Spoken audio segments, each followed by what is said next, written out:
Kerwin Gaines here, host of The Agenda. We are excited to be back on the air today and thankful that we have an opportunity to, but we're not exactly excited about the reason. Some things are so hot, ladies and gentlemen, that we have to get it to you right away, and this is one. Earlier this week, you may have seen in some of our media outlets here in the state of Delaware that Attorney General Kathy Jennings is suing the Trump administration in regards to the AmeriCorps program. Some people may not know exactly what AmeriCorps does. We have our guest here today who's going to tell you a little bit about it, and we also have an excellent guest that's back here on the agenda again. We're surprised every time he comes back. We're just so thankful. Senator Coons is here because he is, I have a feeling, upset about this as well, and he wants Delawareans to know more about it. So we're not going to waste any more time. We're going to bring you this information, and I would like to introduce our guest. Right now we have the CEO of Delaware Rating Assist. Thank you, Ms. Caroline O'Neill. Thank you. Thank you so much for having me. Thank you for joining us on the agenda first time. And we have Senator Chris Coons, longtime guest. Thank you so much, both. I know for you, people may not know exactly, again, what the organization does, but providing that financial pass-through to organizations like yours for Read Assist, and to tell us a little bit about it. You can do it so much better than I can. Absolutely. Thank you so much. Reading Assist is the largest AmeriCorps program here in Delaware. We have a 35-year history in Delaware supporting struggling readers, primarily in grades kindergarten through third grade.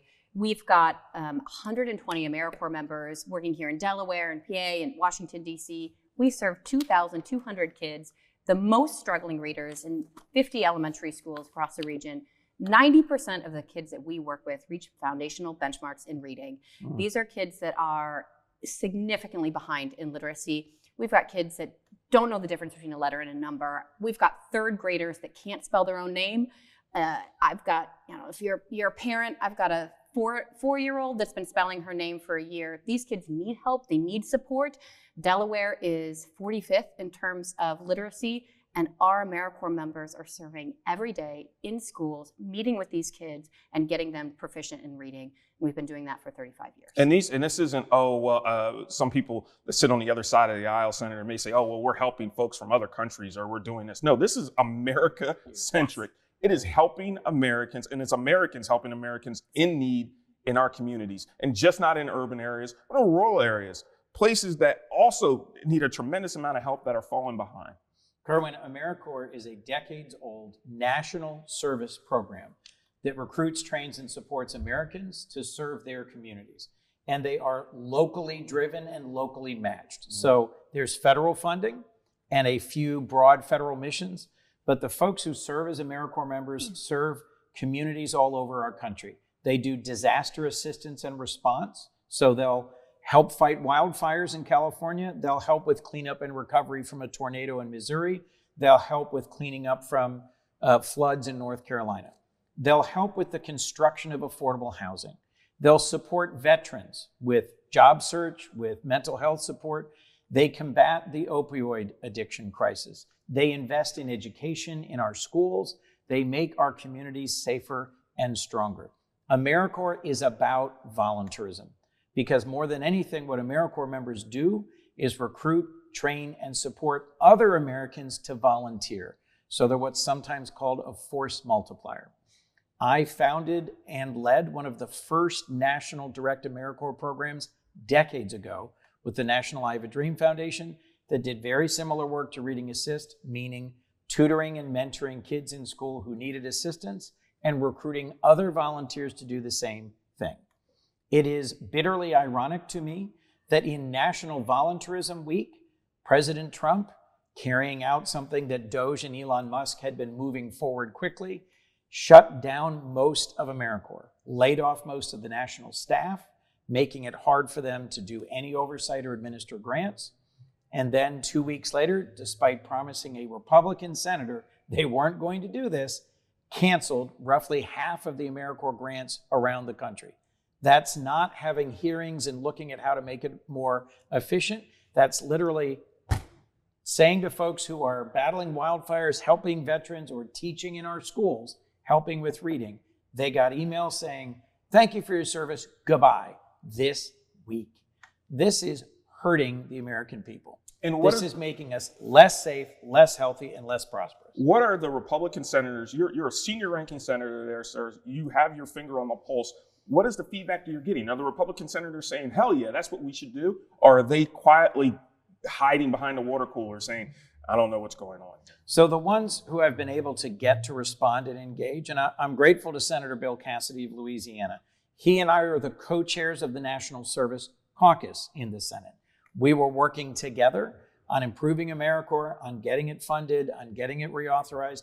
He actually called the White House, talked to the Chief of Staff.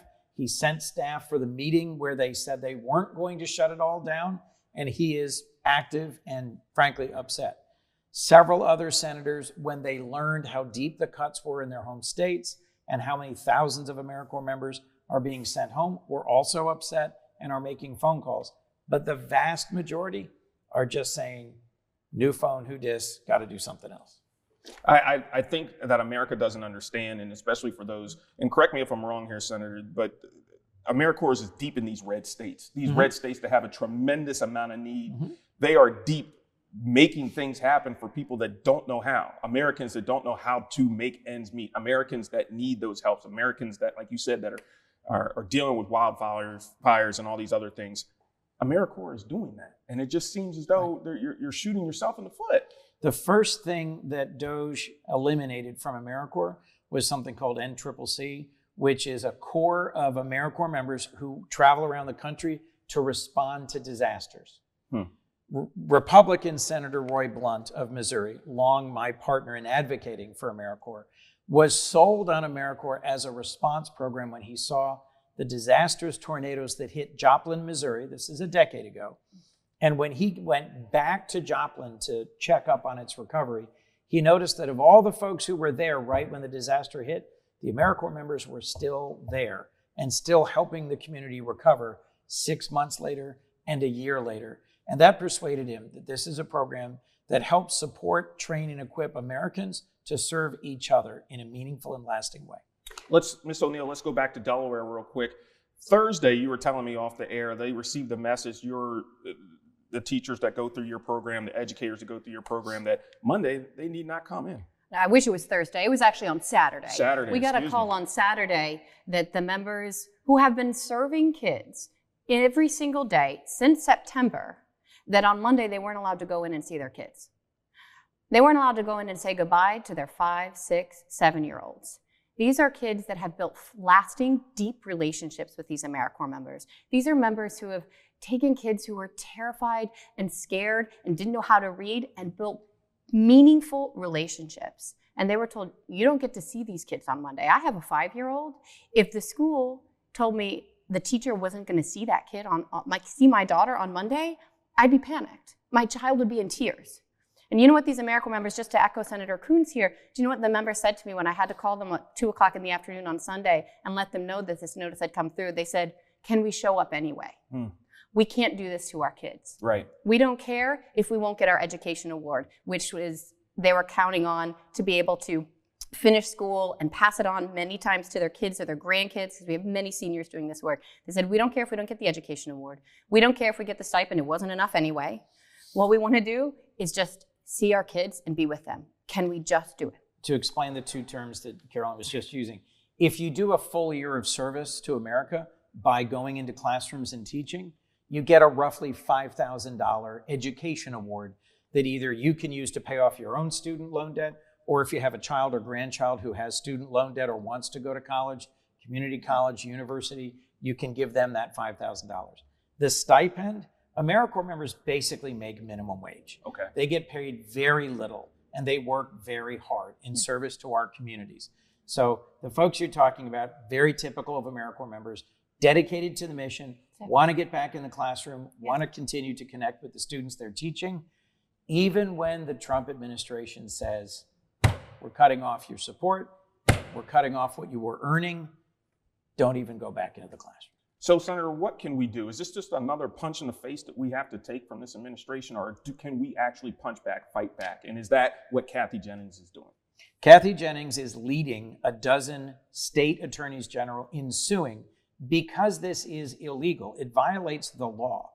The president doesn't have and shouldn't try to exercise the power to simply cancel thousands of grants all over the country. The University of Delaware, the president called me last week to say they'd had $55 million in research grants cut off, and the explanation that was given was they were all about DEI, diversity, equity, and inclusion. They were research grants about Alzheimer's, mRNA, and cancer cells. There is no justification for the abrupt firing of these AmeriCorps members in Delaware. It's not as if this is some sudden policy change. It is a 35-year-old demonstrated program with bipartisan support. So yes, the first thing we can do is encourage and support the Attorney General in her lawsuit in federal court. I'll remind you, so far in just over 100 days, in 115 cases, federal courts have found the actions of President Trump, Elon Musk, and Doge illegal, unconstitutional, or both. So this, frankly, is an ongoing rolling crisis of refusal to respect the rule of law, the rule of Congress, and creating chaos and disruption that is inefficient and expensive. Second, we're going to have a hard time. Reading Assist is a demonstrated effective program. Anyone who's watching who wants to contribute to them, support them, or volunteer with them, that will make a critical difference because they're trying to shift money around to finish out this school year and to meet the needs of the students, the relationships you were just talking about so passionately, and their needs. Reading Assist isn't going to go away tomorrow because AmeriCorps gets canceled, but it's going to struggle because the number of AmeriCorps members you have is remarkable. It's one of our biggest and most effective programs in Delaware. What have you told your staff? What's the sentiment around the office through the email chains? How are you keeping folks together? I mean, first I have to recognize their anger. They're angry and they're frustrated. Our fellows are angry and frustrated. My staff is angry and frustrated. It feels unfair. They all pledged to stay committed to members and to students, even if it got hard. And I'm sure it did pretty quick. It got very hard very quick. People have been working all weekend long, from 5 in the morning to 10 o'clock at night to make sure people are aware, to make sure that folks feel supported. The thing that we continue to remember and tell ourselves is that we didn't go into this work because it was going to be easy. We knew it was always going to be hard. We're working to solve challenging situations and challenging problems. It was never going to be easy. It's gotten a lot harder, but that's what AmeriCorps members do. That's what AmeriCorps programs do. They get things done. They work through hard situations, and we have to continue to remind ourselves that we have to work hard, and it was never meant to be easy. We're here to work. I'm doing my best to maintain optimism because you and me both. You too. Especially for your program. I'm glad that this is happening in May rather than January, right? If we're building those strong relationships with the children that may have problems formulating relationships, and this was to get them on the road to better mental health and what have you. Right. So now, okay, we're letting you go in May. My optimism is that we're going to get this figured out, and next year we're going to be able to support similar students, if not the same students. Senator, do you think that's a possibility? That is very unlikely. What is most likely going to happen in the budget cycle is President Trump, who tried to eliminate AmeriCorps the first time he was president, will try harder this time and with Republican votes succeed. So I noticed today on my news stream that NPR is also on the chopping block, and it has been for some time. It's been fighting, but now it looks like some major funding cuts are going to happen. PBS and NPR are the ones in the crosshairs this week. Week after week after week for the 100 days of the Trump administration, different federal agencies and programs have been cut. Lawsuits have slowed, stopped, or reversed some of them. But in some cases, it's a 10 or 15% cut. In other cases, it is the complete elimination of a federal agency. And in other cases, it's the elimination of federal matching funding. So if you like public broadcasting, National Public Radio, this is the week to speak up about it because those two are on the chopping block. I'm a fan. I'm a fan. I really am. I think it does a lot for the community. And believe it or not, despite what our president currently speaks of, I believe it is a non-biased way of getting the point across. And that's why it's so popular. And that's why so many people listen to it. And bluntly, Kerwin, in rural America, I was talking to Senators Collins and Murkowski about this. In rural America, NPR is often what is conveying emergency alerts, critical community information in places where there still isn't internet access or broadband access. It provides vital services all over our country. Yeah. I don't know, and maybe this is something you want to get into, sir. Maybe it's something you don't, and I appreciate the fact if you don't, but I don't know what the end game is here.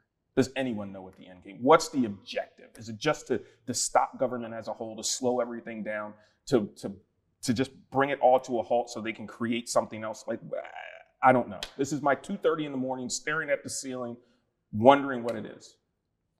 There is a bill that the Republican majority in the House is marking up last week, this coming week, that is going to offer trillions of dollars in additional tax cuts, an extension of the tax cuts for the wealthiest Americans and most profitable companies. They are trying to show that they have cut spending to offset it. They're not even close. A recent GAO study suggests that because of the sudden, chaotic, and disorganized way that programs are being cut, they're actually not saving much money at all. And canceling things like pediatric cancer research, Meals on Wheels, funding for school lunches, Department of Agriculture contributions to our food bank, AmeriCorps members helping students learn how to read in schools. All of these are services where their abrupt cancellation will cost us more in the end. We will have a less well-educated, less prosperous, less well-cared for, less well-connected, less healthy country because of all these cuts. And people forget that's what makes America great, not the hat. I'm clear. Services like that. I'm clear. You're clear. Thank you both for joining us. It was short notice, Senator. I know you're jumping from one thing to another, but you made the time and we appreciate it. Ms. O'Neill, I wish I had better news. I wish that I had something more than encouragement to give you and your staff, but I know that they will work it out somehow. I have a feeling we're going to work this out. And for you all, hang in there. Hang in there the best you can. Be sure to check us out here, right here on the agenda for all the information. Check us out on social media. Like us, love us, comment below, and we'll do our very best to get the comments, the good ones, where they need to go. All right? So see you next time, right here on the agenda.